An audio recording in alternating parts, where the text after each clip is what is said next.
Noel, maraming salamat. Anong reklamo mo? Anong kwento mo? So, ganito yung Tito Boy. June 13, bumiyahe po ako ng pedicab. Pumila po ako ng Purok 9. Di bali may pasahero na po, special. Bali binabaybay ho namin yung papuntang Walter. Hindi ko napansin yung motor na mabilis yung takbo niya kasi may nasa unahan niya pong motor. Bali nung nasa tapat na po kami ng Purok 8, biglang kumat sa linya ko. Bigla po pagkat niya, nandun na po ako.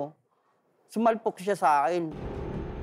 Tapos nung dinala naman po kami ng ospital, kinausap yung misis ko na wag daw kami magreklamo. Bali, tutulong naman daw. Siyempre, yung asawa ko, nakakaunawa naman. Ang problema po, napabayaan pa rin kami kasi yung sa bali araw-araw kong biyahe, pampamilya po yun. Anong nangyari sa'yo? Bali po, nagka-fracture po ako dito, Tito Boy. Tsaka to, close talaga yung bibig ko.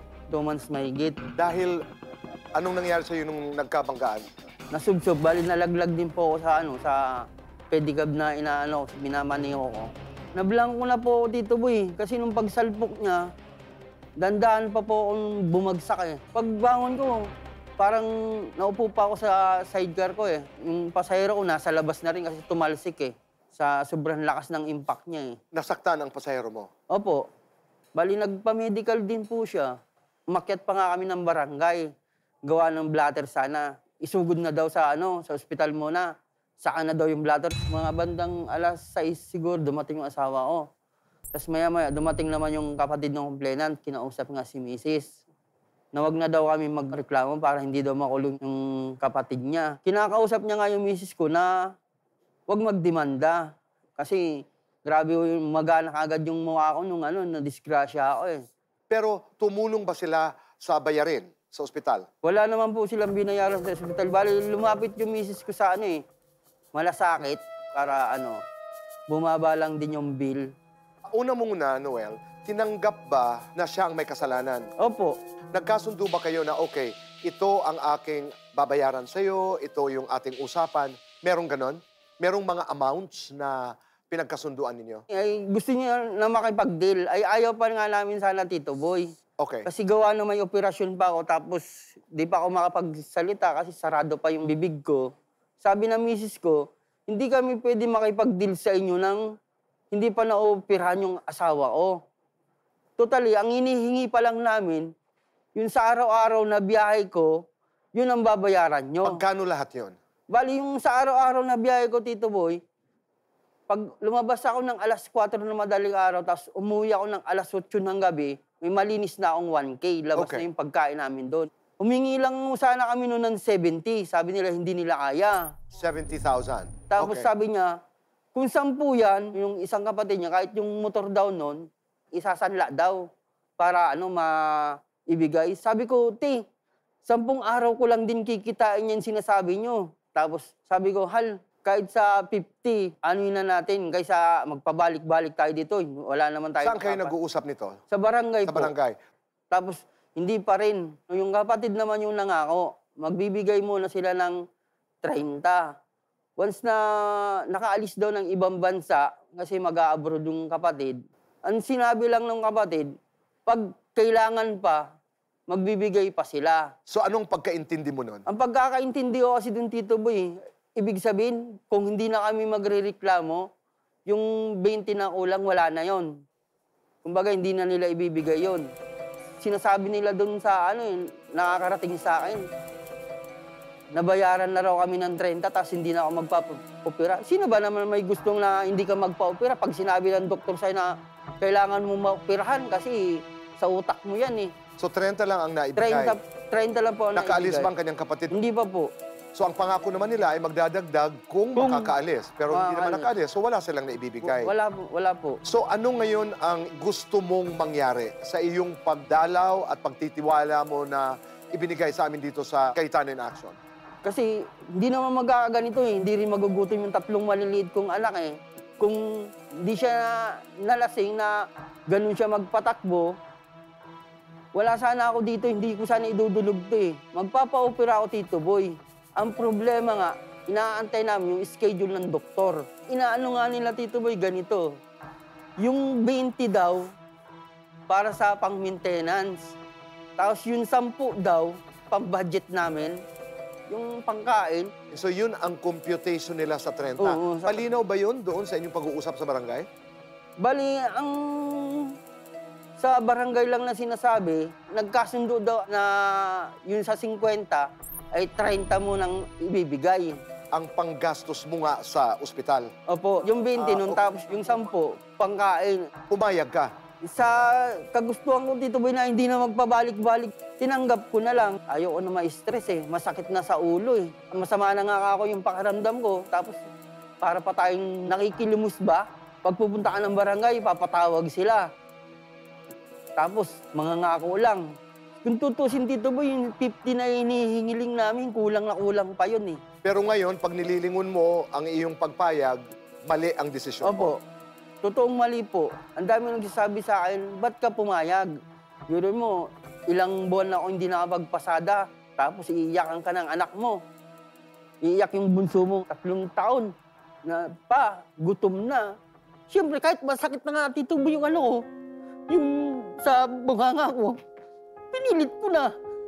Ayaw pa nga ng operator ko eh, kasi hindi pa raw nagsasabi yung doktor ko na pwede na ako mamasada eh. Hindi ko na lang sinabi. Ang ginagawa ko na lang, makakuha lang ng pangkain, tigil na. Alam mo, nakakuha ko ng pang-almusal namin, ng pamilya ko, titigil na. Tapos sa tanghali, mamamasada ulit ako. Tapos pag tigil ulit, nakikita naman ako ng mga barangay na namasada ako.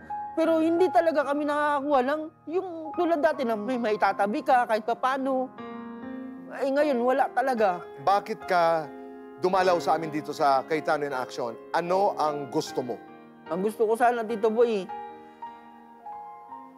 ibigay niyo yung nararapat. Tapos, ang sinasabi nga namin sana na pagtapos ng operasyon sana. Tapos yung sa mukha ko pag nangyari, hindi naman ako ganito dati ang mukha ko eh.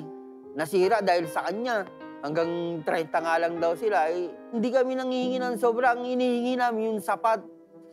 Kung ano man ang pinagdadaanan niya sana, Tito Boy, huwag sana siyang iinom at tatakbo ng kalsada kasi tulad ko, may pamilya ako. Noel, narinig namin ang iyong kwento. Mamaya makakasama natin si Kuya Alan, Ate Pia. Pag-usapan natin yan. Maraming salamat. Salamat din po, Tito Boy.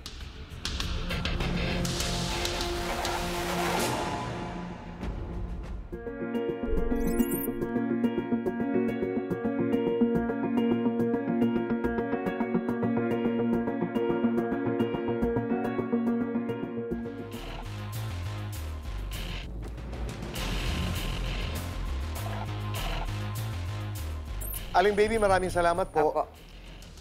Hindi po dumating dito sa atin, pero inimbitahan ho natin si Toto. Opo. Pero kayo po ang officer in charge sa lupon sa inyong barangay. Apo. Ano po ang nais niyong ibahagi sa amin? Inano na sa lupon kasi po hindi nga po sila nagkasundo before sa napagkasundoan nila doon pa lang sa pag-blatter. Yun nga po yung sinasabi ni Noel na 1K everyday kasi yun daw po ang kita niya. Ang trabaho lang po naman ng respondent is cruise. Sabi ko naman sa kanya, parang yung asking price nyo, hindi talaga kakayanin ng respondent. Kaya lang, siyempre, kami po, nakikipag-compromise, ayusin natin, mag-meet sila, both sides. Hanggang sa, ang respondent po is nakapagbigay na ng 19,000 para sa maintenance, sa mga gamot nila before, dahil sobra nga ang nangyaring damage sa mukha niya. Hindi, ano po, sumon. Hindi, hearing kami. Hanggang sa, para matapos na ang kaso, para hindi na pabalik-balik, napapagod na daw siya pabalik-balik, sabi ni Noel. Humihingi na lang po sila ng 50,000, tapos na po. Mag-amicable settlement na lang sila. Maano po ang respondent, hindi na talaga kaya. In fairness naman po sa respondent is, willing naman po silang tumulong. Nakikita ko yun sa pag-hearing namin, yung 50,000 po sa totoo lang, mag-o-opera, mag-ano. Hindi talaga po kasya. Pag na-opera po siya, matitigil po siya sa masada. Paano po yung mga anak niya? Yung kakainin ng mga anak niya, yung daily ano nila. Kasi meron po kaming procedure na inaano po sa barangay, ano po, meron kaming date na dapat na matapos. Sa hinihingi po nilang 50,000, naghain ng respondent na magbibigay po sila ng 30,000. Parang nagsanlan lang sila ng bahay para lang may ibigay. Pero yung pong 30,000 na yun, once na kaalis yung kapatid na nag-assist kay Toto pag during hearing, magbibigay pa rin din po sila. Parang yung sa 30,000 po, hindi po natatapos yun. Pansamantalang yung sabi ko na, kung gusto nyo, nasa sayo, tanggapin nyo. Pero medyo malaking halaga. Kung pipigain, wala naman po talagang mabibigay na yung Ang naging problema kasi, hindi nakaalis ang kapatid. Nag-iintay pa po ng visa. Si Noel, kung siya'y magpapa-opera na, napag-usapan ba sa Lupon kung ano ang mangyayari? Yung 30,000, ang ko doon, panimula para maoperahan. Ang inaano lang naman nila, Noel, once na operahan siya, titigilan naman po siya sa pamamasada. Paano na naman po yung mga anak niya, yung kakainin po ng anak niya. Pero doon sa Lupon po, ang kanilang pinagkasunduan ay 50. Doon sila nagtapos. Opo. Kaya lang 30 lang muna ang 30 muna ang naibigay. The following na the 20. Pag nakaalis ang kapatid. So, at least po matulungan po si Noel dahil nakakaawa naman, nagmamasada lang, ganun. Kung maubos po si 30,000, yun po ang iniisip ko. Maubos si 30,000, tapos, paano na po yung yung pagkapo-opera niya? Okay. Yun lang ang aming gustong malaman kung anong napagkasunduan doon sa Yun Lupon. lang po, oo. Mamaya ay kakausapin si Kuya Alan at Ate Pia. Oo, yun lang po. May nais pa kayong idagdag, Aling Baby? Kaya kami nagsikap din na pumunta rito po, sinamahan si Noel. Dahil nga po, sana matulungan po sila, Noel, yung mag-asawa. Dahil nakakaawa po talaga ang lagay niya. Aling Baby, at saka panagutan din kung may responsibilidad ang nakapangga kay Noel. Yung ginawa po niya, sa totoo lang, pwede siya makulong. Kung nakipagharap, di may maano yung side niya. Tutulong tayo kung ano man ang ating kaya. Pero sana'y si Toto, itong nakabangga na nagmamaneho na sabi ni Noel ay lasing. Tsaka isa pa po, Kuya Boy. Ay dapat Tito Boy, may pananagutan siya. Wala pong lisensya. Pag-usapan natin yan. Aling Baby, maraming salamat po. Thank you rin po, Tito Boy.